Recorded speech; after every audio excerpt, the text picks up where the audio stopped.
Voilà. Au nom du Père et du Fils et du Saint-Esprit, ainsi soit-il. Notre Père qui es aux cieux, que votre nom soit sanctifié, que votre règne arrive, que votre volonté soit faite sur la terre comme au ciel.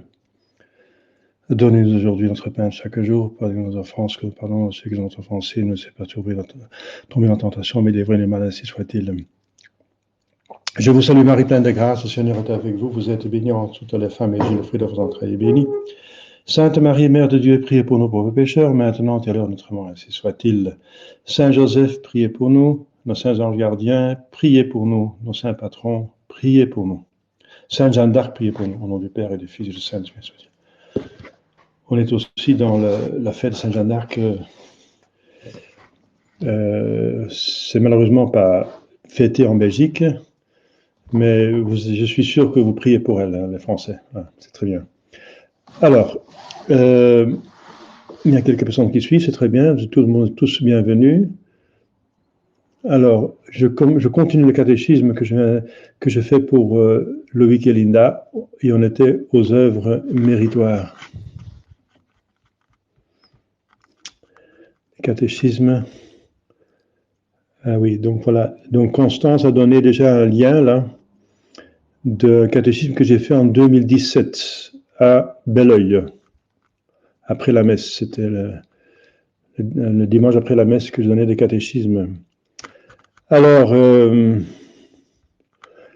œuvres méritoires,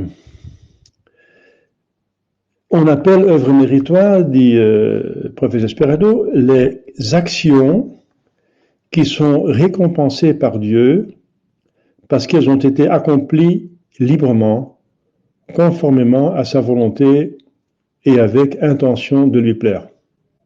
Donc il y a plusieurs éléments dans la définition.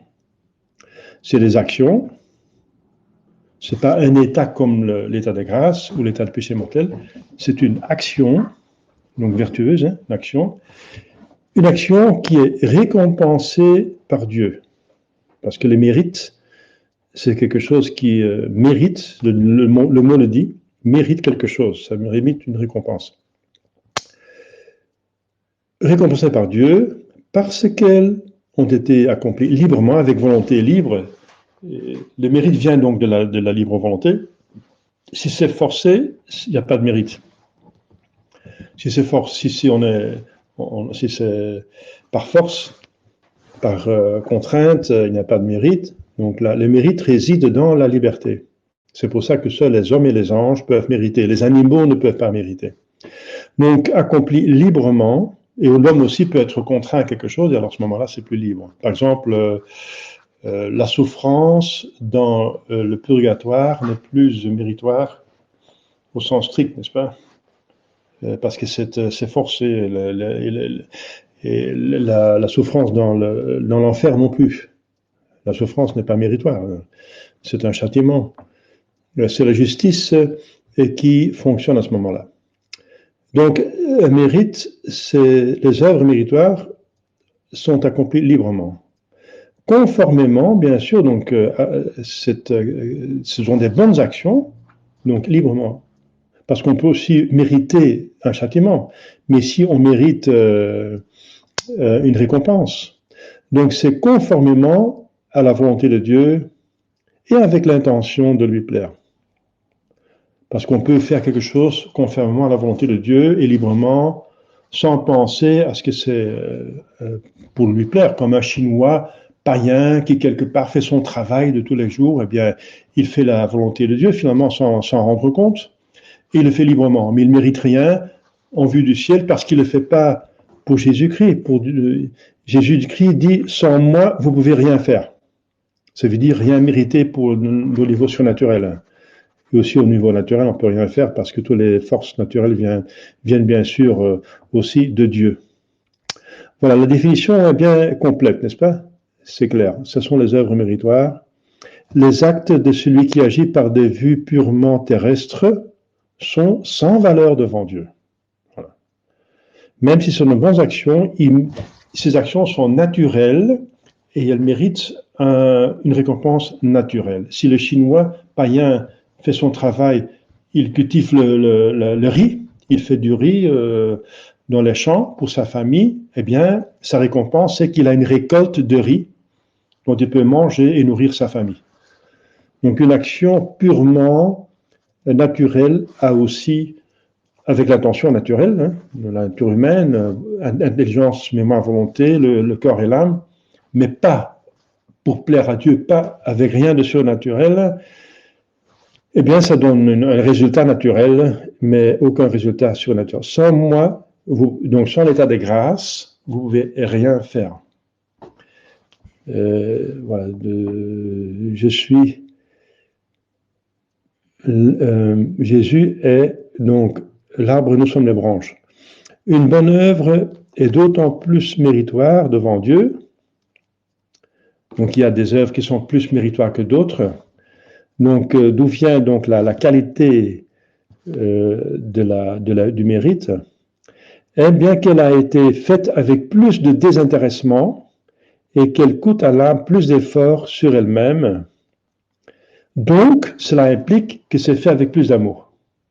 Parce que c'est proprement et essentiellement l'amour de Dieu qui mérite.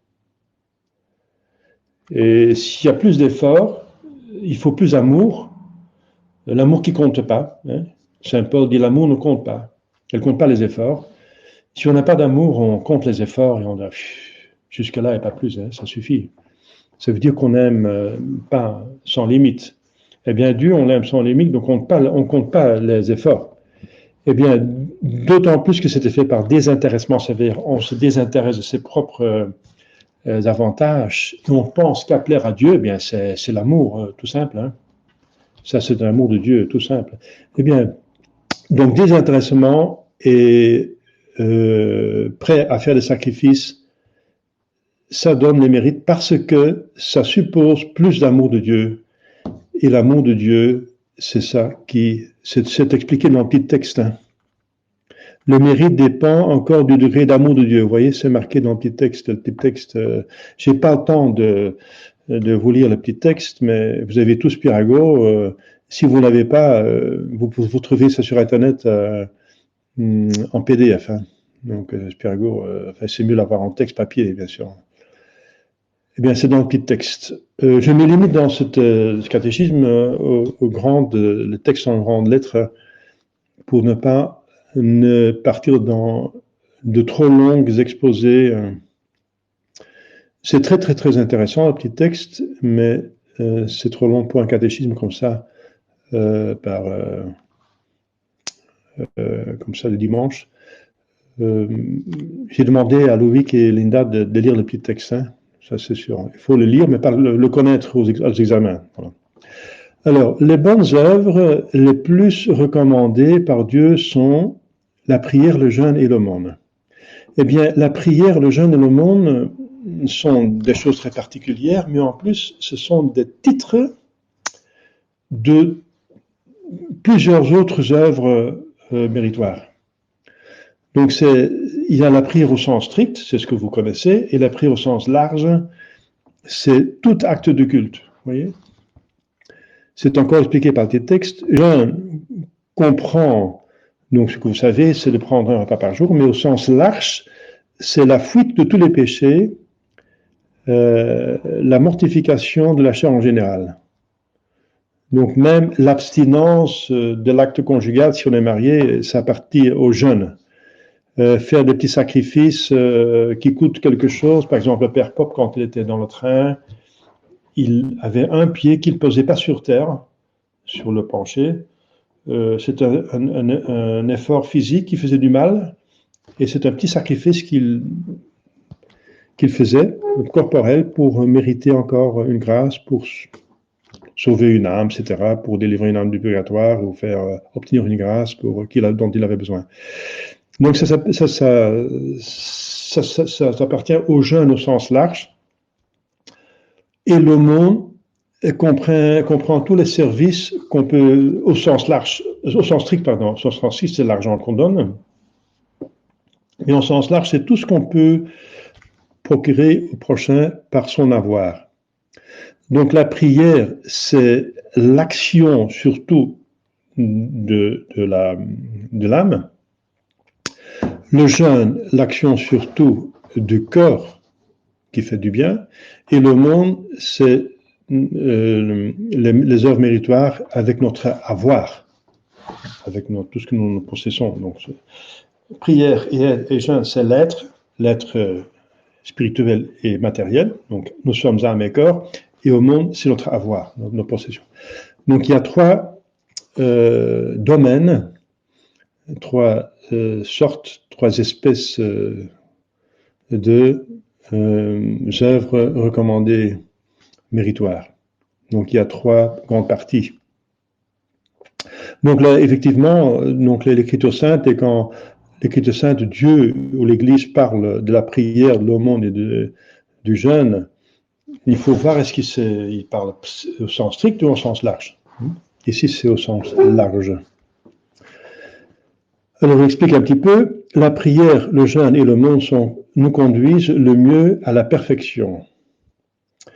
Car par là, nous réprimons la triple concupiscence. Ça veut dire il y a trois concupiscences, ça veut dire un désir désordonné et qui provient du cœur, mais qui influe sur l'âme. C'est le corps qui descend d'Adam et Ève par nos parents et qui est infesté par le péché originel et qui porte le péché originel avec le foyer du péché originel, avec le foyer de la triple concupiscence, et qui va influencer sur notre âme qui vient de Dieu. Notre âme est créée par Dieu, donc est impeccable.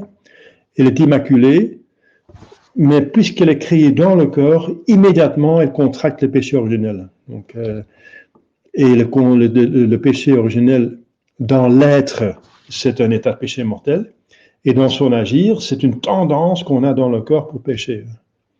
Une tendance du corps pour, voilà, nous sommes, dit Saint Jacques, surtout tentés par notre propre corps, et ensuite par le diable et le monde, bien sûr, qui en ajoute.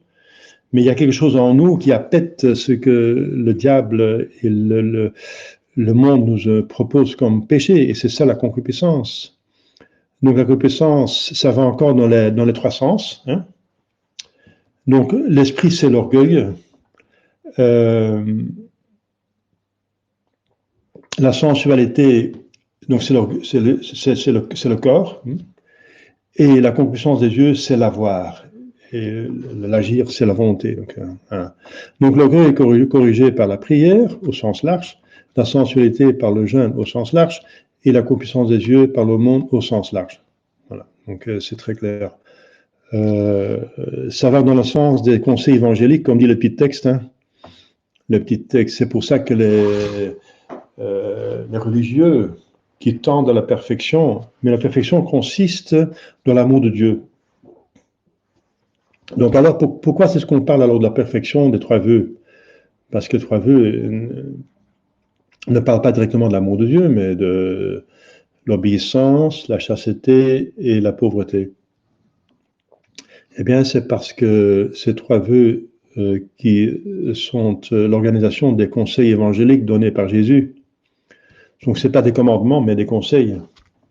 Ces trois conseils sont des conseils qui s'attaquent donc à la racine de la triple concupiscence et qui vont dans le sens des trois œuvres méritoires, la prière, le jeûne et l'aumône. Donc, l'obéissance mortifie l'esprit, l'orgueil.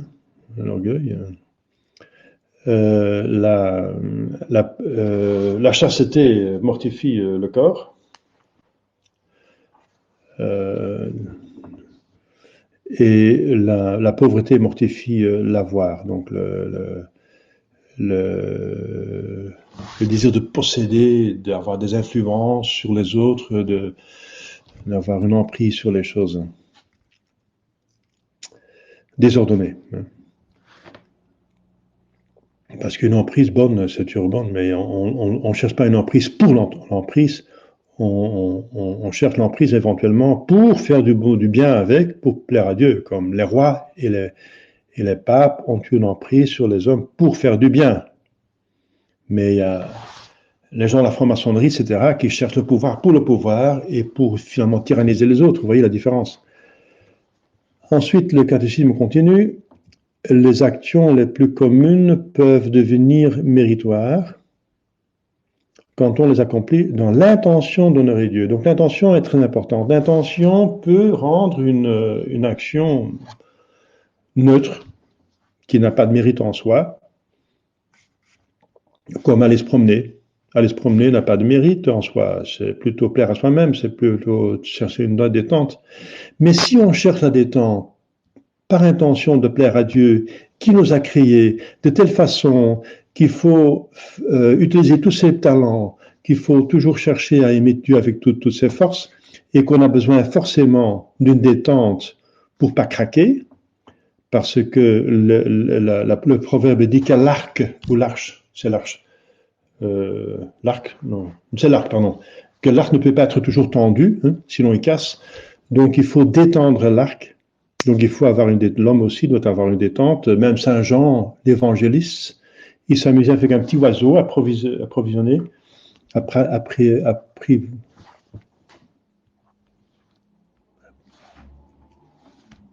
J'ai oublié le nom là.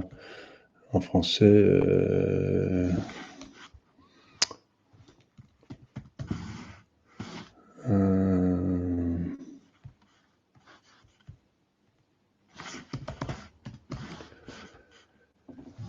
Apprivoisé, c'est ça. Excusez-moi.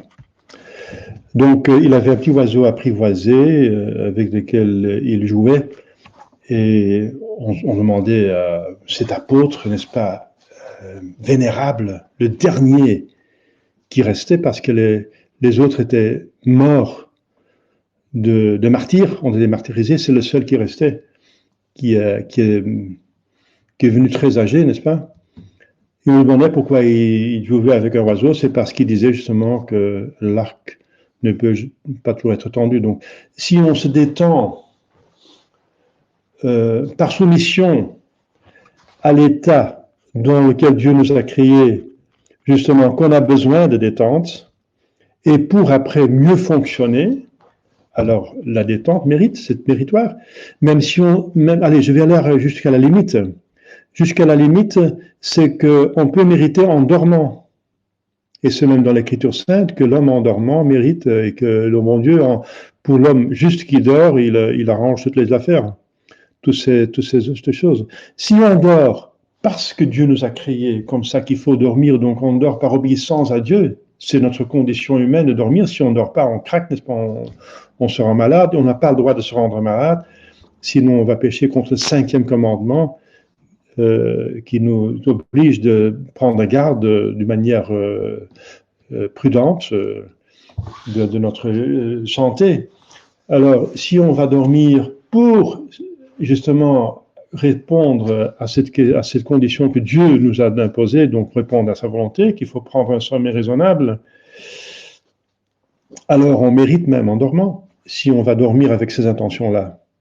Donc, pour mériter en dormant, c'est important de dire à Dieu, voilà, mon Dieu, je vais dormir parce que vous le voulez. Vous m'avez créé comme ça que j'en ai besoin, donc je me soumets à votre volonté. C'est très beau, les saints ont fait ça, n'est-ce pas?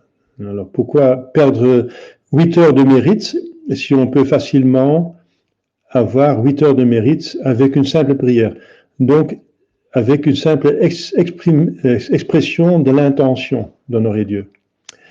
Ensuite, l'accomplissement des bonnes œuvres est la condition de notre salut. Ah oui. Parce que Saint Jean, avant que Jésus-Christ commence à prêcher, dit déjà la hache est déjà posée au pied de tout arbre, et tout arbre qui ne porte pas de fruits sera coupé. Donc ça veut dire tout homme qui ne fait pas de bonnes œuvres, même s'il est croyant, mais il ne fait pas de bonnes œuvres, sera jeté en enfer. Donc il faut des bonnes œuvres. Et c'est ça l'erreur, une des hérésies de Luther, de dire que les œuvres ne sont pas nécessaires pour le salut, que la foi suffit. Mais alors on a la foi du diable.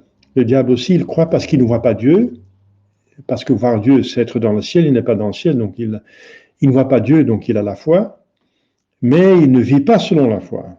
Donc, il ne fait pas de bonnes œuvres. Donc, si on a la foi impeccable comme le diable, parce qu'il sait très bien ce qui est la vérité, il connaît très bien la foi, il sait ce qui est, ce qui n'est pas, il ne se trompe pas. Eh bien, si on a une foi impeccable, mais on ne fait pas les œuvres de la foi, on a la foi de diable. Et on émérite la même chose que le diable.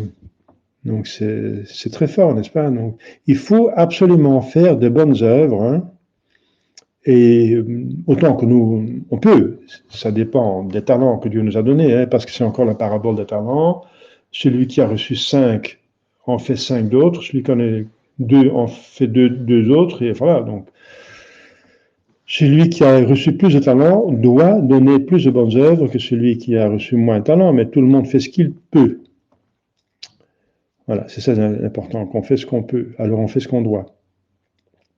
Par les bonnes œuvres, le pécheur obtient des grâces actuelles nécessaires à la conversion. Donc, si on dit, si Jésus dit, sans moi, vous ne pouvez rien faire, et je dis que sans état de grâce, on ne peut rien faire, il y a une petite exception, ça veut dire si on n'est pas en état de grâce, mais on fait des bonnes œuvres, et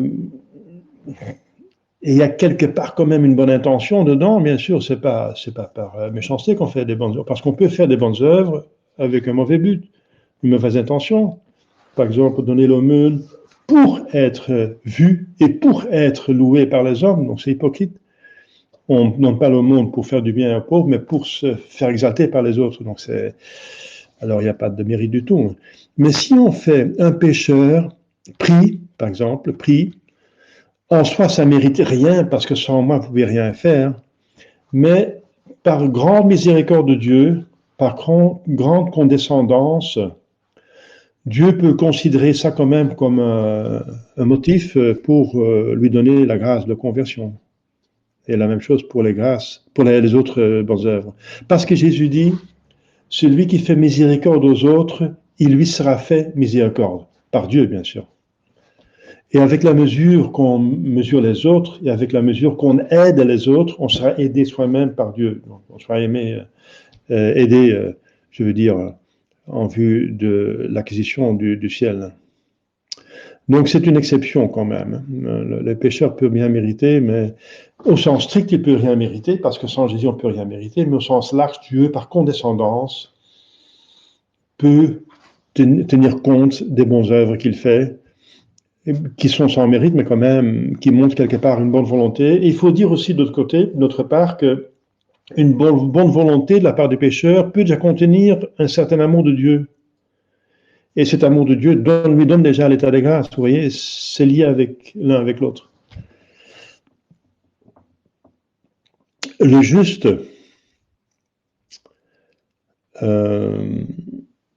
reçoit par les bonnes œuvres une augmentation de la grâce sanctifiante et donc de la gloire éternelle, parce que la grâce et la gloire sont une et même chose, mais la gloire est le développement de la grâce, comme le chêne est le développement du gland.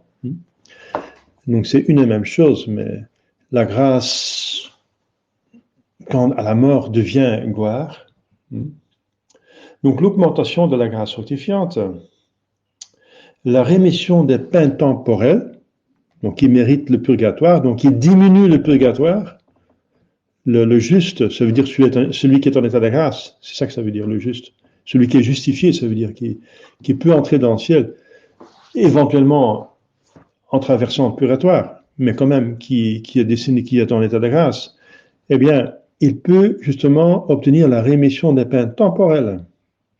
Ça veut dire des peines pour des péchés véniels. Parce que les peines éternelles, c'est pour le péché mortel. Alors ça, c'est autre chose. Elle donne aussi l'efficacité à la prière. La prière qui est accompagnée de bonnes œuvres est très, très, très puissante. Très puissante. Très puissante. C'est, disons, on peut tout obtenir. Si on prie, on peut déjà obtenir, parce que Jésus dit, priez et vous recevrez. Mais si la prière est accompagnée par l'aumône et ou le jeûne et ou une prière prolongée, des prières de 2 heures prolongées en toute humilité, n'est-ce pas, des prières, des neuvaines répétées, etc. Donc, alors, ça peut mériter plus. La Sainte Vierge en parle. La Sainte Vierge à Fatima, elle dit, par la prière et votre mortification, vous pouvez obtenir tout ce que vous demandez. Par la prière de la Sainte Vierge donne toujours, partout où elle apparaît, au XIXe siècle, au XXe siècle, pour donner des solutions à nos problèmes énormes dans lesquels nous trouvons, n'est-ce pas, l'apostasie générale et l'infiltration dans l'Église et la tentative de destruction de la chrétienté. Eh bien, notre bonne mère, n'est-ce pas, elle donne comme solution surtout cela. Surtout cela. La prière et la mortification. Elle met les deux ensemble. La prière déjà peut beaucoup de choses. Et en soi, les bonnes œuvres aussi. Parce qu'on vient de voir que les œuvres méritent augmentation de grâce, etc., etc. Mais la combinaison des deux, la Sainte Vierge parle de prière et de mortification. Eh bien, la mortification, elle est triple, donc une prière prolongée, l'aumône, ça veut dire, et donc faire du bien avec notre avoir, tout ce que nous avons, nos possessions, et le jeûne, ça veut dire au sens large, ça veut dire toutes les mortifications du corps qu'on peut inventer, pas seulement par la nourriture, mais aussi par des efforts de l'autre côté, de ne pas traîner dans le lit, de faire des choses pénibles, de faire les travaux qui sont nécessaires et utiles, mais qui sont pénibles en premier, hein, et pas en dernier. Eh bien, tout ça sont des petites mortifications qui, jointes à la prière, sont toutes puissantes, tout puissantes, tout puissantes, peuvent tout obtenir de Dieu. C'est très efficace. Si vous avez une grande faveur à demander à Dieu, eh bien, joignez la prière à la mortification, comme demande la Sainte Vierge et demande. Vous voyez, c'est dans le catéchisme de l'Espiritus, c'est dans tous les pères de l'Église. La Sainte Vierge n'invente rien, n'est-ce pas? Elle va juste exposer l'essentiel, justement. Elle va rappeler les choses importantes. Voilà. Donc, elles obtiennent donc, donnent l'efficacité à la prière et obtiennent même des avantages temporels. Même temporels. Parce que Dieu donne par préférence des avantages éternels. C'est parce que c'est le plus important. Mais même les avantages temporels, comme trouver un travail, etc., maintenant, c'est le cas. Il y a des gens qui ont un problème financier avec la crise de Covid, etc. Eh bien, on peut prier pour avoir le nécessaire. En tout cas, la providence prend soin de nous. Celui qui commet un seul péché mortel perd le mérite de ses bonnes œuvres. Tout. Ça, c'est la mauvaise nouvelle. Par un seul péché mortel, on perd tous les mérites de tout du bien qu'on a fait dans toute sa vie. Tout est parti. Mais c'est pas parti définitivement. C'est ça la bonne nouvelle, c'est que c'est pas parti définitivement. C'est que si on se convertit, on va se confesser et on recouvre l'état de grâce. Les mérites qu'on avait mérités avant reviennent. Donc voilà, c'est ça le drame du péché mortel et la grandeur de l'état de grâce. Par les bonnes œuvres, nous pouvons secourir notre prochain, aussi bien les vivants que les âmes du purgatoire. Ce sont les prochains qui sont dans un grand besoin. Et saint Thomas dit que les âmes du purgatoire sont encore dans un plus grand besoin que les vivants. Parce que ce sont les amis de Dieu qui souffrent plus que toute souffrance sur terre. Alors, mais bien sûr, les vivants ont besoin aussi de prière parce que ce sont les vivants qui doivent mériter le ciel et qui risquent de tomber en enfer. Donc tout le monde a besoin de prière. Et nous pouvons secourir ceux qui ont déjà la grâce, n'est-ce pas, de se sauver, parce que tout le monde a une grâce suffisante pour se sauver, parce que tout le monde est fait pour le ciel. Mais ils reçoivent des grâces supplémentaires si nous prions pour eux, pour ces personnes.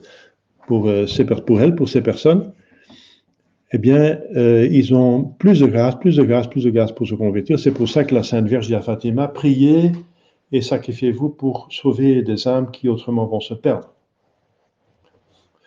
Donc il y en a qui se sauvent seulement s'ils ont des grâces supplémentaires. Hein, c'est comme ça, qu'est-ce que vous voulez, l'homme est faible. Mais on peut même faire du bien pour ceux qui sont dans le ciel, dans ce sens, et même dans le texte du missel, c'est pour, si on va promouvoir, développer le culte des saints sur terre. Donc on peut même faire des bonnes œuvres pour les saints. Et ça ne nous obtient pas pour eux un plus grand bonheur, parce qu'ils sont déjà dans le bonheur parfait, mais ça nous obtient pour nous plus de grâce et plus d'aide. Donc on peut finalement secourir nos confrères dans l'église militante, c'est ici sur terre, dans l'église souffrante, c'est le purgatoire, mais même dans l'église triomphante, on peut faire quelque chose pour eux en développant leur culte. Voilà. En promouvant, par exemple, les bienfaits de saint Antoine de Padoue pour qu'il soit plus prié, honoré et vénéré. Saint Rita, etc., Saint Jude, et c'est tous ces saints qui sont si puissants. Saint Joseph, bien sûr, surtout la Sainte Vierge. Il y a des milliers, non Saint Patron, il y a des milliers j'espère des millions de saints qu'on connaît et qu'on ne connaît même pas. Les saints qu'on ne connaît pas, on les vénère par le... Voilà. Comme ça, on peut prier pour eux, pour tous les martyrs de la Vendée, par exemple, tous les martyrs du communisme. Dieu sait qui c'est, nous ne savons pas qui c'est, mais Dieu le sait. Alors on peut les prier, on peut prier pour les martyrs de la Vendée, les martyrs. Ça marche absolument. Les saints que Dieu connaît et que nous ne connaissons pas encore. On va les rencontrer au ciel si Dieu veut, enfin, c'est inspiré, voilà, qu'on va au ciel. Nous devons accomplir le bien en face des hommes pour leur donner le bon exemple, mais pas pour obtenir de l'honneur pour nous. Voilà. Donc il faut faire le bon œuvre pour Dieu. C'est pour ça que Jésus-Christ dit que votre main droite ne doit pas savoir ce que fait votre main gauche et vice-versa. Ça veut dire qu'il faut le faire plutôt en cachette pour éviter qu'on cherche l'honneur pour nous-mêmes, parce que celui qui cherche l'honneur pour soi-même a déjà reçu son mérite et n'a plus rien à attendre de mérite de la part de Dieu. Mais, d'autre part, Jésus dit aussi, le chandelier n'est pas fait pour mettre en dessous de la table, mais au-dessus, pour illuminer toute la maison. Ça veut dire que on peut aussi faire des bonnes œuvres pour édifier les autres. Pas pour nous obtenir de la gloire, mais pour donner un stimulant aux autres pour faire de même, et comme ça qu'ils se sauvent de cette façon, n'est-ce pas? Parce que les paroles incitent, mais les exemples beaucoup plus. Les exemples sont beaucoup plus forts que les paroles, si on veut prêcher. C'est pour ça que saint François d'Assise défendait de parler des vertus aux autres qu'on ne pratiquait pas pour soi-même. Il trouvait ça hypocrite, donc il faut prêcher. Saint François trouvait ça très important de prêcher avec ses actes, aussi avec la parole, mais aussi avec les actes. C'est plus fort. Nous devons employer avec zèle aux bonnes œuvres nos biens. Voilà, c'est dans la catégorie d'aumône, nos biens, notre avoir, nos possessions, et tous les jours de notre vie. Pardon, tous les jours de notre vie. Donc, il n'y a pas de retraite pour la vie surnaturelle.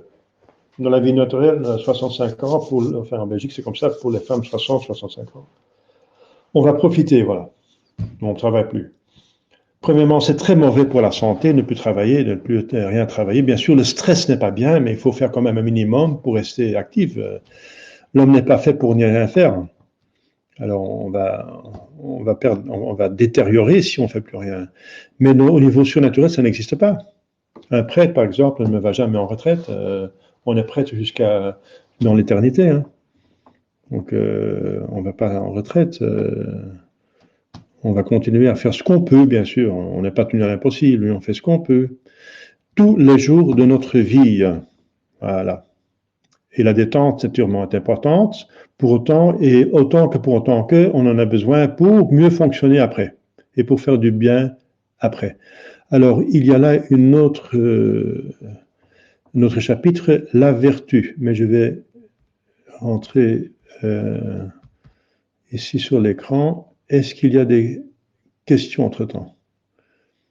Alors, la question à Loïc et Linda, est-ce que vous avez vu la vertu aussi? Je pense bien, parce que vous avez eu l'occasion d'étudier, hein, parce qu'on... Oui, voilà, donc vous avez vertu. Alors, est-ce qu'il y a des questions entre-temps? Mais vous pouvez poser des questions. Hein. Pas de questions de personne? Il n'y a pas de questions, voilà. Il n'y a pas de question d'avoir des questions. Voilà. Il n'y a pas de mauvaises questions, il n'y a pas de questions stupides. Pour moi, ça n'existe pas. Hein. Les questions stupides n'existent pas. Si c'est quelque chose qui n'est pas compris, alors moi je suis au séminaire, j'étais le séminariste qui était connu pour poser des questions. J'ai pris beaucoup d'avantages de cela parce qu'en sortant de séminaire, je n'avais plus de questions. Tout était clair devant mon esprit. C'est magnifique. Voilà, alors Constance et Raph sont en train de taper quelque chose, d'écrire quelque chose. Tout est clair, d'accord. Très bien, tant mieux.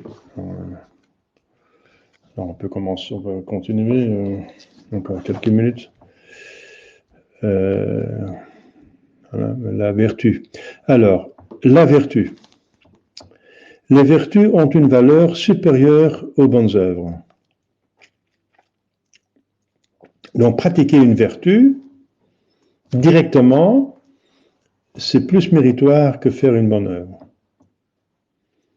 Parce que justement, le mérite d'une bonne œuvre, c'est pour autant qu'il y a des vertus dedans, et surtout la vertu d'amour de Dieu. Disons que l'un dépend de l'autre. Donc la vertu est plus importante que la bonne œuvre. La bonne œuvre est bonne parce qu'elle est vertueuse. Et dans cette mesure-là, elle est bonne. La vertu, c'est quoi une vertu? Eh bien, c'est une habitude. Il y a la force de l'habitude. L'avantage de la vertu, c'est qu'il y a une force automatique. Donc c'est une facilité, dit Spirago.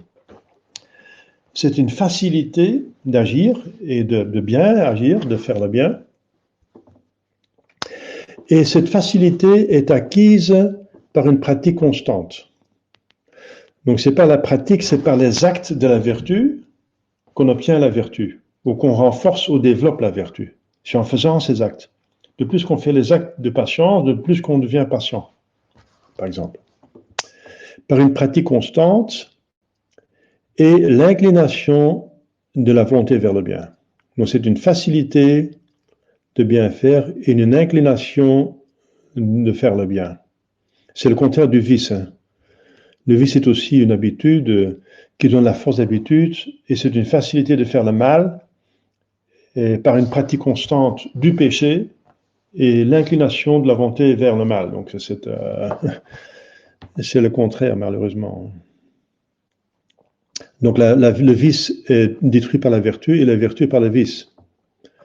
Et ça se développe par les actes qui correspondent à la vertu ou malheureusement au vice, s'il s'agit de vice. On appelle ainsi vertu, donc, c'est une autre définition, aptitude, qui est plus courte, aptitude à accomplir certains actes, soit innés, soit infuse par la grâce. Donc il faut encore effectivement faire une distinction. Il y a des vertus naturelles qui se obtiennent, qu'on a déjà par naissance. Il y a des gens qui sont par nature patients, qui sont par nature doux, qui sont de nature humble, qui sont de nature courageuse, etc. Et ça se développe en faisant des actes de courage, on devient encore plus courageux, en faisant des actes de prudence, on devient plus prudent, etc. Mais il y a aussi des vertus surnaturelles qui sont infusées par, donc données dans l'âme par le baptême et qui sont développées par toute bonne œuvre et surtout par les sacrements.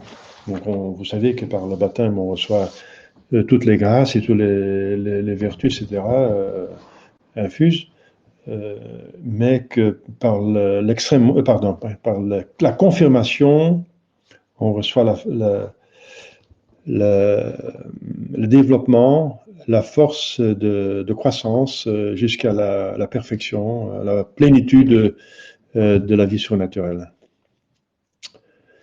Mais aussi ces vertus surnaturelles qui sont infuses, n'est-ce pas, peuvent se développer en faisant les actes. Donc c'est le même principe. Donc la prudence surnaturelle, parce qu'il y a la prudence, les 4 vertus cardinaux, prudence, tempérance, justice et force, sont données bien sûr par le baptême est développé par les autres sacrements et par des bonnes œuvres, mais on peut aussi l'agrandir en faisant les actes de cette vertu. C'est comme dans le monde physique, dans le monde du corps. Dans le corps, si on fait du bodybuilding, est fondé sur ce principe. Si on veut développer un muscle, il faut beaucoup bouger ce muscle. Voilà. Donc c'est une loi générale. Ça vaut aussi donc pour l'âme. Il faut faire du soul building surtout. Pas seulement du bodybuilding, mais du soul building. C'est très marrant, n'est-ce pas? Quand j'étais à Kievrin, il y avait un monastère des sœurs qui, dans leur monastère, font du soul building, hein, la vie spirituelle, la prière, la méditation, les retraites, l'obéissance, les vœux, la règle, etc.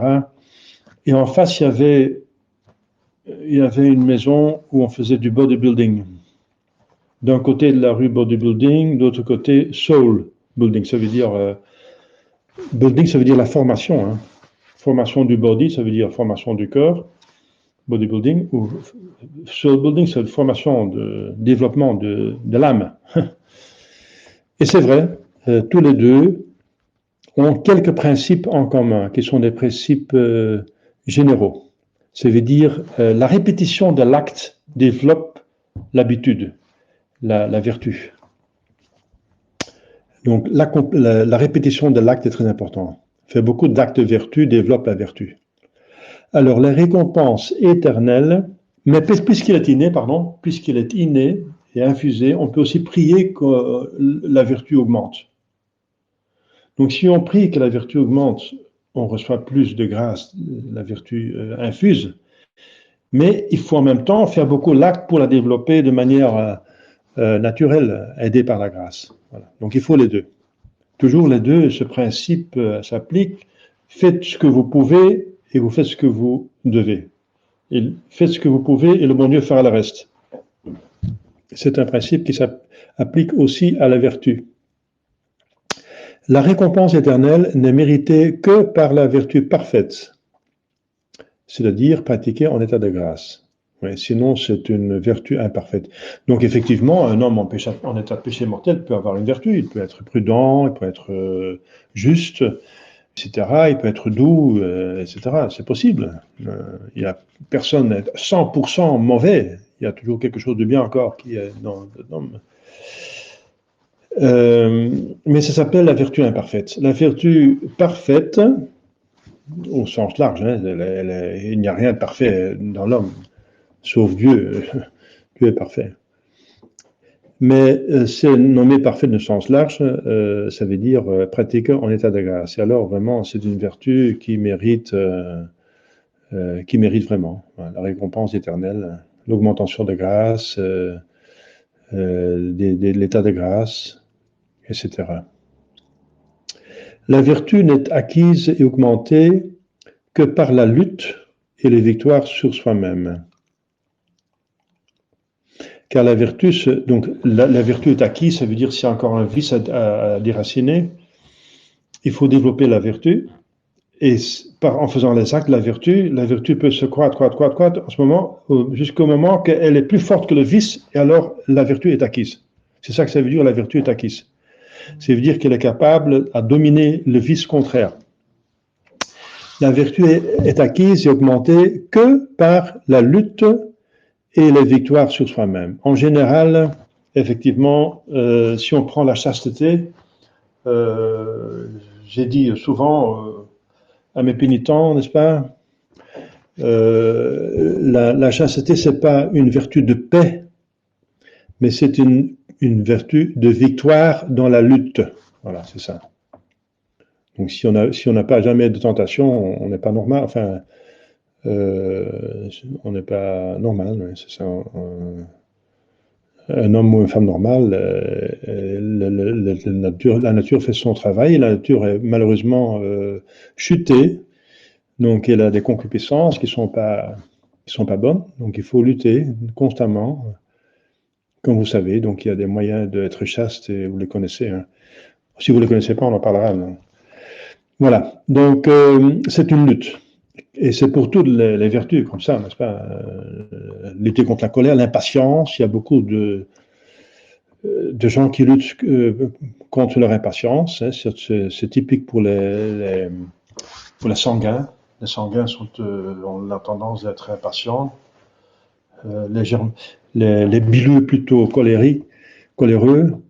Les mélancoliques plutôt lents et susceptibles, etc.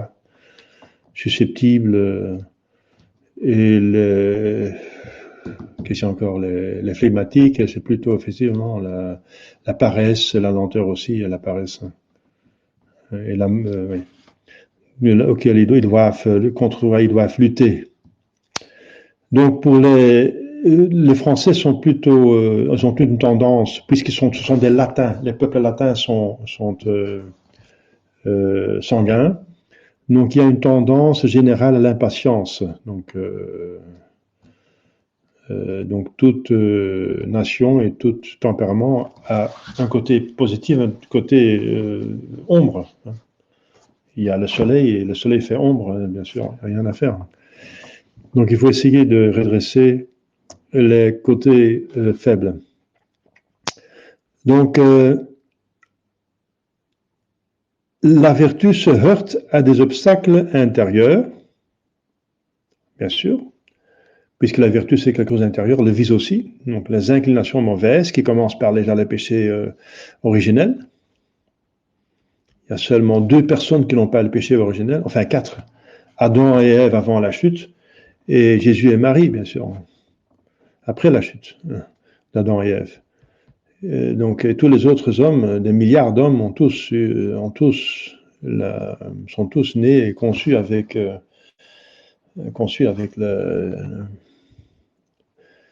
l'inclination mauvaise, la triple concupiscence pour commencer. Et aussi extérieur. Le mépris, la persécution, ça met la vertu à l'épreuve.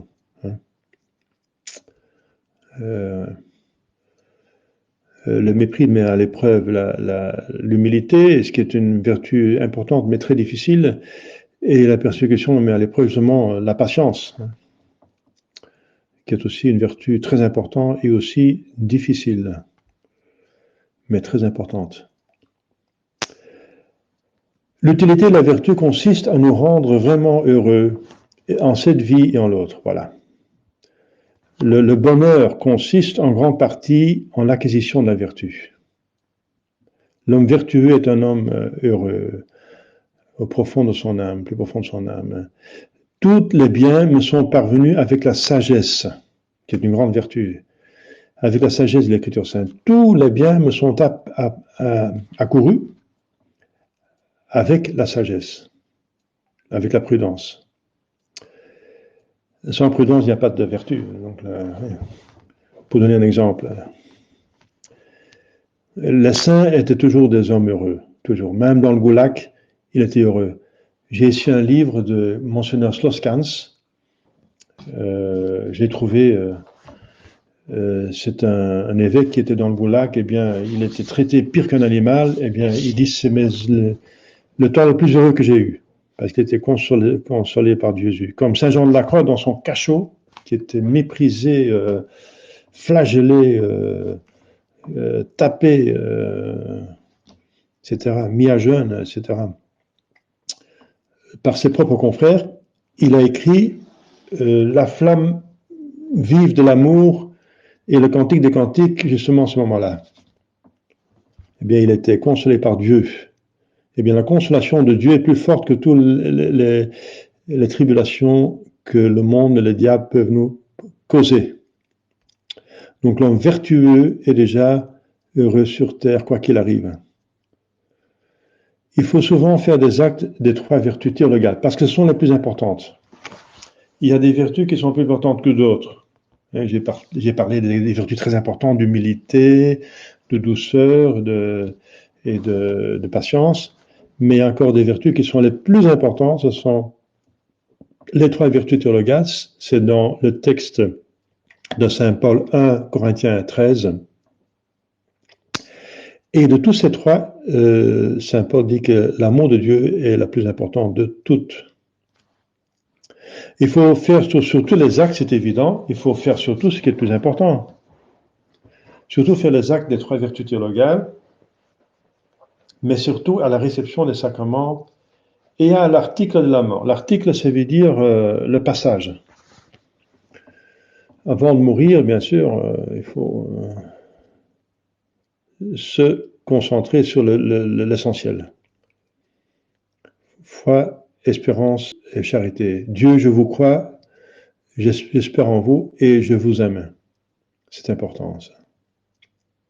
Souvent faire les actes de 3 vertus théologales. Mais surtout à la réception des sacrements, parce qu'alors, justement, on est dans la situation où Dieu veut donner beaucoup de grâce. Demandons alors la grâce la plus importante. L'augmentation de foi, espérance et charité. L'augmentation en qualité, en intensité. Les vertus morales, ça veut dire les actes qui sont, les vertus qui sont plutôt dirigées vers l'usage des créatures. Les vertus théologales sont dirigées directement vers Dieu. Et on croit Dieu, on espère Dieu, d'être avec Dieu, le ciel, on espère, et on aime Dieu. Et c'est pour ça qu'elles sont plus importantes, parce qu'ils ont Dieu comme objet de leur agir, de connaître et de vouloir Dieu. Mais les vertus morales sont les vertus qui règlent nos comportements envers toutes les créatures, qui sont importantes parce que c'est par les créatures qu'on pêche. Donc si on arrive à régler toutes nos relations avec toutes les créatures possibles, avec nous-mêmes, nos proches et les choses, nos prochains et les choses, on est totalement en ordre et on ne pêche plus. Voilà. Donc les vertus morales sont les vertus qui règlent nos comportements avec les créatures. Sont celles qui nous portent à rendre nos actions conformes à la loi morale, qui est exprimée dans notre conscience, dans les 10 commandements de Dieu, les commandements de l'Église, anciennement de l'Église. L'âme, en état de grâce, acquiert ses vertus par ses efforts personnels et par la grâce de Dieu. Il y a donc les deux dont je viens de parler plus là tantôt. Donc, on acquiert les vertus par une interaction de 2 choses. On fait son possible, c'est les actes répétés, ses efforts personnels. On fait les actes répétés des vertus pour augmenter la vertu, et on prie pour avoir la grâce de Dieu. Parce que Dieu peut augmenter aussi la vertu comme ça par infusion. Il y a les 2 choses. Mais il faut faire les 2 choses. Et l'un est le fondement de l'autre. La grâce va trouver la nature comme fondement. Donc l'infusion des vertus doit trouver un effort pour faire les actes de ces vertus, pour augmenter. La nature est la base de la surnature. La surnature, c'est une grâce qui est donnée à l'âme, qui est une nature de l'homme. D'accord? Donc, dans les facultés de l'homme, parce qu'il s'agit de n'agir. Donc, intelligence, mémoire, volonté. Les principales vertus morales sont les vertus capitales. Donc j'ai parlé des vertus cardinales, c'est prudence, justice, tempérance et force.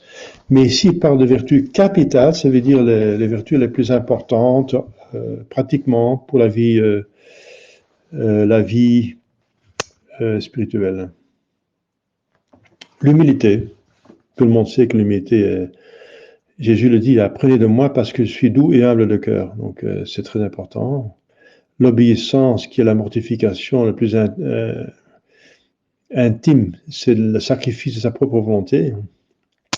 La générosité, ça va contre l'égoïsme qui est en tout homme, n'est-ce pas, très fort. L'égoïsme est très fort en tout homme par les péchés originels, donc ça va contre cette... c'est encore une vertu capitale. La tempérance, bien sûr, parce que la tempérance règle la juste mesure dans l'usage de toutes les choses. Le péché, c'est toujours un désordre dans l'usage des choses. Et si on arrive à régler la tempérance, on pêche pratiquement plus. Toutes les vertus morales dérivent des 4 vertus cardinales dont je viens de parler. Là. Donc, c'est dans les sagesses 8, 7. Alors, il va donner les définitions des 4 vertus cardinales. Cardo, ça veut dire la charnière de la porte. Ça veut dire que la charnière porte la porte. Donc c'est une vertu qui porte d'autres choses. Donc c'est une vertu qui engendre d'autres vertus. C'est pour ça qu'elle est vertu cardinale. C'est une vertu mère ou père, patriarche, d'autres vertus. Donc la tempérance est la vertu cardinale de l'humilité et de la douceur, par exemple. Oui, l'importance de... Jésus en parle. Apprenez de moi que je suis humble et doux de cœur, et ça appartient à la tempérance. Alors, la prudence est une vertu de l'intelligence par laquelle elle reconnaît les biens éternels et les moyens de les acquérir. Donc la prudence m'apprend ce que je dois faire ici et maintenant. Donc le moyen de les acquérir. Elle se concentre sur le but de cette vie. Elle ne se laisse pas séduire par des choses superflues et non sans importance. Et elle porte l'âme à se concentrer sur l'essentiel, le ciel, Dieu, la vie éternelle, et le moyen de les acquérir. Comment aller au ciel ici et maintenant? Quelle est maintenant, ici et maintenant, la meilleure chose que je puisse faire pour aller au ciel? Voilà. Et c'est la prudence qui nous apprend ça. Qu'est-ce que je vais faire ici et maintenant pour mériter le plus possible en vue du ciel? Donc, vous voyez que c'est important. La prudence, c'est fondamental.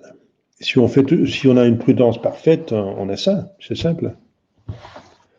Ensuite, la justice est une inclination, donc une vertu puissante de la volonté à faire ce qui est conforme au droit. La justice de saint Thomas donne à chacun son dû. Voilà, à chacun son dû, le droit. Donc il y a des gens qui ont le droit. Dieu a des droits et les autres personnes ont des droits. Et je dois respecter ces droits. Donc la justice donne à chacun son dû. Commencer par Dieu. Si on donne à Dieu son dû, ça veut dire qu'on fait toujours sa volonté, alors on est déjà saint. C'est pour ça que dans l'Ancien Testament, le saint était appelé le juste. De Saint Joseph, par exemple, l'Écriture sainte dit « c'était un homme juste ». Ça veut dire « c'est un homme saint ». Parce qu'il donnait à tout le monde son dû, à Dieu son dû et le prochain son dû. Ça veut dire aimer Dieu avec toutes ses forces. Le dû de Dieu, c'est l'aimer avec toutes ses forces. Et le dû du prochain, c'est de l'aimer comme soi-même. Voilà. Alors, c'est clair. Si on a une justice parfaite, on est encore saint. Vous voyez? Donc, de pratiquer une vertu en perfection, il y en a toute la sainteté. Ouais. Alors, la vertu cardinale, la suivante, c'est la tempérance. Elle porte l'homme à n'user des biens temporels que dans la mesure où elles servent à acquérir les biens éternels. Donc, autant que pour autant que. Ouais, la tempérance. Elle utilise les biens. Elle ne dit pas que les biens sont mauvais. Mais ce qui est mauvais, c'est qu'on abuse des choses. Qu'il y a de trop ou pas assez. Donc, c'est pour ça qu'on dit que la vertu se trouve au milieu, un juste milieu. Hein, un juste milieu qui est cerné par la prudence, qui est donné par la justice et la tempérance. La justice règle plutôt les rapports qu'on a avec les personnes divines et humaines, et angéliques éventuellement. Parce qu'il faut aussi donner le dû à son ange gardien, il faut le remercier, n'est-ce pas, et l'obéir, obéir à ses inspirations. Et la tempérance règle plutôt nos relations avec les choses, hein, les choses, dans la bonne mesure. Alors, la force est donc là, encore importante, parce que c'est la persévérance finale qui donne le ciel. Jésus dit, celui qui persévère sera sauvé, ce désir, ce qui ne persévère pas ne sera pas sauvé. Donc la force est encore très importante. Disons que la persévérance finale, c'est le plus important de tout, parce que celui qui a la persévérance finale a le ciel, et celui qui n'a pas la persévérance finale n'a pas le ciel. Donc finalement, c'est encore, vous voyez, la force, si on a une force parfaite, ça veut dire on persévère jusqu'à la fin. On a encore le ciel, vous voyez, c'est la force des martyrs, ceux qui acceptent toutes les croix, quoi que ça coûte, ils veulent le ciel et ils veulent éviter l'enfer. La force porte l'homme à faire volontiers les sacrifices nécessaires pour le salut éternel. Mais parce qu'encore une raison de péché qui nous fait perdre, c'est reculer devant le sacrifice. Alors, oui, si on a... Maintenant, vous comprenez pourquoi ce sont des vertus cardinales. Elles sont vraiment très importantes. Toutes les vertus parfaites dérivent de l'amour de Dieu. Parce que la perfection des vertus vient justement de l'amour de Dieu. On ne peut pas avoir une vertu parfaite sans aimer Dieu. C'est par amour de Dieu. L'amour de Dieu est le moteur intérieur qui nous porte à cette vertu. Toutes les vertus parfaites dérivent de l'amour de Dieu et sont inséparablement unies par cette charité. 1 Corinthiens 13. Quiconque n'a pas la charité n'a donc aucune vertu parfaite. Parce que la vertu imparfaite, c'est la vertu naturelle, comme je viens de dire. Un homme païen peut être prudent, un mafioso peut être prudent, n'est-ce pas? Un cambrioleur peut être prudent, il va trouver des moyens très prudents pour faire son coup, n'est-ce pas? Un meurtrier peut être très prudent et essayer de faire les crimes parfaits qui ne seront pas révélés trouvés, décelés par la police. Donc on peut avoir une prudence dans le péché mortel. Donc c'est pour ça qu'il parle de la vertu parfaite, ça veut dire celle qui fait par amour. Donc quiconque n'a pas la charité de Dieu n'a aucune vertu parfaite. Donc celui qui n'a pas de charité du tout, hein, rien. Donc il n'a pas de... Alors il n'a pas de vertu parfaite, quoi qu'il peut avoir des vertus, mais pas parfaites.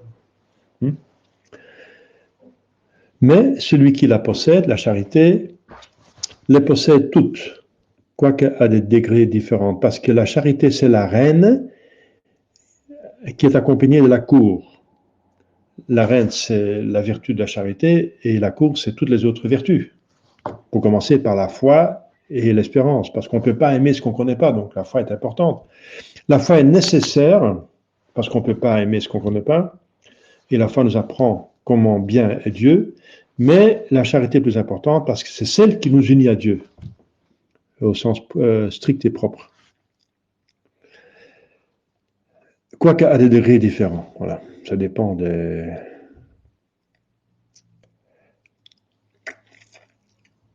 Parce qu'il y a beaucoup de place dans les demeures dans le ciel.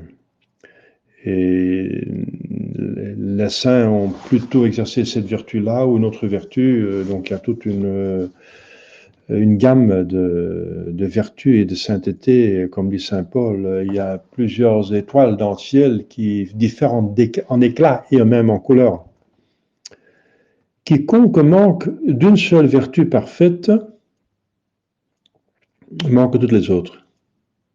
Ça veut dire qu'il n'est pas en état de grâce s'il manque une vertu parfaite. Ça veut dire qu'il a une vertu dans l'état péché mortel, c'est évident. Et quiconque possède une vertu parfaite les possède toutes. Voilà. Dit saint Augustin. Mais saint Augustin veut dire aussi que si on a une vertu qu'on pratique parfaitement, on a toute la sainteté. Voilà. Parce qu'elle implique l'amour de Dieu. Forcément, nécessairement. L'amour de Dieu aussi parfaite. Et alors, on peut donner l'exemple de saint Benoît, qui donnait comme règle de spiritualité les degrés de l'humilité. Sa règle consistait seulement en parcourant les différents degrés d'humilité, jusqu'à la perfection de l'humilité, qui est le sommet de la sainteté, parce qu'elle implique forcément l'amour de Dieu, parce que l'humilité nous fait connaître Dieu comme il est aimable. L'humilité porte plus que notre vertu encore à l'amour de Dieu. Et cette règle a construit l'Europe. C'est le père de l'Europe, Saint Benoît. Il est proclamé père de l'Europe, de la civilisation chrétienne européenne, occidentale. Vous voyez, comme l'humilité est importante, c'est comme le fondement, le plus profond qu'on met les fondements, de plus haut qu'on peut construire le bâtiment. L'humilité a été jetée par saint Benoît et la construction du bâtiment, c'est la civilisation chrétienne, de façon de parler. D'une certaine façon. C'est pas seulement lui qui était à l'origine, bien sûr, de chrétienté, mais quand même, il a apporté un appui important. La vertu la plus excellente et la plus parfaite, comme on vient de dire, est l'amour de Dieu, car elle seule unit l'homme, donc son âme surtout, à Dieu, et ensuite son corps, mais surtout son âme. Elle seule rend les autres vertus méritoires.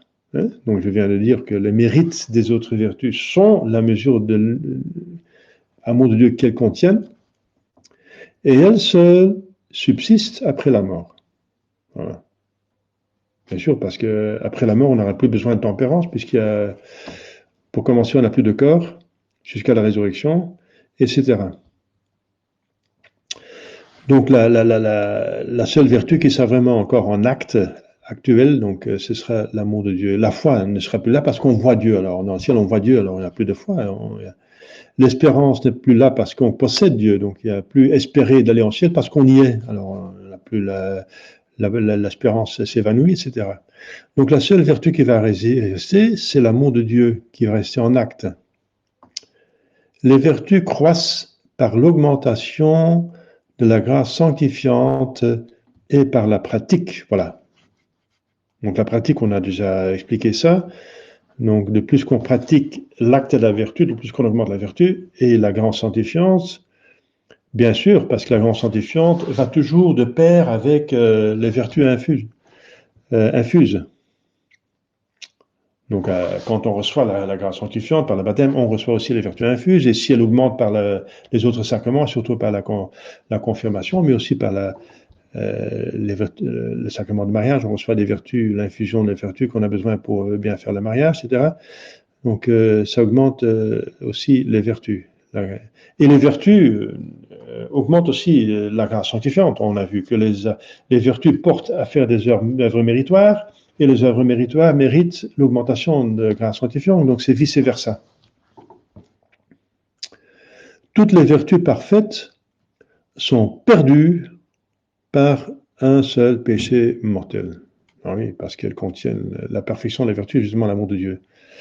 Et le péché mortel contient le contraire, ça veut dire la haine de Dieu. Car par lui, on perd la charité, sans laquelle il n'existe pas de vertu parfaite. Voilà. Les vertus parfaites diminuent lorsqu'on se relâche dans la pratique du bien. Donc elles peuvent diminuer quand il y a un relâchement. Donc quand on dit oui maintenant c'est fini, j'ai déjà assez fait, maintenant je vais me reposer un petit peu, je vais pratiquement en retraite dans la vie spirituelle, je vais en retraite. Voilà. Eh bien, si on diminue, on se relâche dans la pratique, on diminue les vertus parfaites. Donc c'est très dangereux, il ne faut jamais laisser baisser les bras. Alors, il y a un troisième chapitre ou paragraphe, le péché. Alors, est-ce que vous avez vu le péché, déjà, vous avez préparé le texte, Loïc et Lina. Et entre-temps, ici, une question de Julia. La foi est essentiellement infusée par la grâce. Ah oui, bien sûr. Ah oui. Il y a expressément dans l'Écriture sainte que la foi est un don de Dieu. Mais ce don est donné à tout homme de bonne volonté. Hein, donc, c'est comme le soleil. Sans lumière, on ne voit pas. Mais le soleil, il a décidé de... Enfin, façon de parler, il est toujours là, le soleil. Il s'éteint pas. Hein. Donc, la lumière est là, même derrière le nuage. Et la nuit, il est derrière la terre, de l'autre côté de la terre. Hein. Donc, le soleil, c'est comme... La grâce de Dieu, c'est comme le soleil. Et la foi, c'est comme nos yeux qui voient le soleil. Donc le soleil se montre, donc Dieu donne, il n'est pas obligé de le donner, mais il donne, il a décidé de le donner. Dieu a décidé de donner sa grâce, parce qu'il est bon, à tout homme de bonne volonté. Paix à tout homme de bonne volonté. La paix, ça veut dire justement la paix avec Dieu, c'est justement l'état de grâce. Alors, donc effectivement, la foi, c'est encore une relation, mais ça vient essentiellement de Dieu. Mais la condition que Dieu la donne, c'est que nous sommes de bonne volonté. Donc, elle est infusée par la grâce, mais à tout homme de bonne volonté. Donc, la foi, c'est un don de Dieu. Mais c'est curieux parce qu'il y a des gens que j'ai rencontrés qui disent « Je voudrais bien croire, mais je ne peux pas. » Alors, j'ai répondu « Mais alors, vous croyez déjà d'une certaine façon, parce que si on veut croire, c'est qu'on croit déjà. C'est que si on veut aimer, on aime déjà. » Donc, c'est déjà le début de la foi, si vous voulez croire. Mais ça veut dire qu'il y a encore des objections, des a priori, des obstacles qu'il faut enlever. Par exemple, le Big Bang, etc. Ils pensent que la science a prouvé qu'il n'y a pas de Dieu. Alors, comment croire si c'est scientifiquement prouvé qu'il n'y a pas de Dieu, mais c'est que cette preuve est fausse. Donc, il faut démonter cette fausse preuve pour délivrer ces hommes du piège en qui ils sont tombés. Comment faire croître l'amour de Dieu pour un fidèle déjà croyant? Mais pour commencer, on ne peut pas faire croître l'amour de l'autre. On peut seulement croître l'amour de nous-mêmes. Donc, la vertu se pratique par nous-mêmes, pas par les gens. La pratique, c'est pour nous-mêmes, n'est-ce pas? Bien sûr, on peut essayer d'apprendre les autres à être vertueux, mais c'est autre chose. C'est tout à fait autre chose. C'est tout à fait de notre catégorie. Faire croître l'amour de Dieu, ça se fait seulement dans son propre âme, par ces deux choses, par la bonne volonté de soi-même et aidé par la grâce de Dieu. Alors, on n'a aucune emprise sur la bonne volonté de l'autre. Comment faire croître l'amour de Dieu pour un fidèle déjà croyant? Ça veut dire un autre ou soi-même. Donc si c'est un autre, on ne peut pas influer sur sa bonne volonté parce que elle est libre par définition, mais on peut influencer sur la grâce. Comme dit la Sainte Vierge à Fatima, si vous priez sacrifier, vous pouvez obtenir plus de grâce pour que cette personne développe son amour de Dieu. Pour un non-croyant, comment lui faire naître l'amour de Dieu? Ben, c'est tout ce qu'il faut faire pour convertir quelqu'un. Hein. Donc c'est prier pour lui, donner le bon exemple et prêcher. Les trois choses.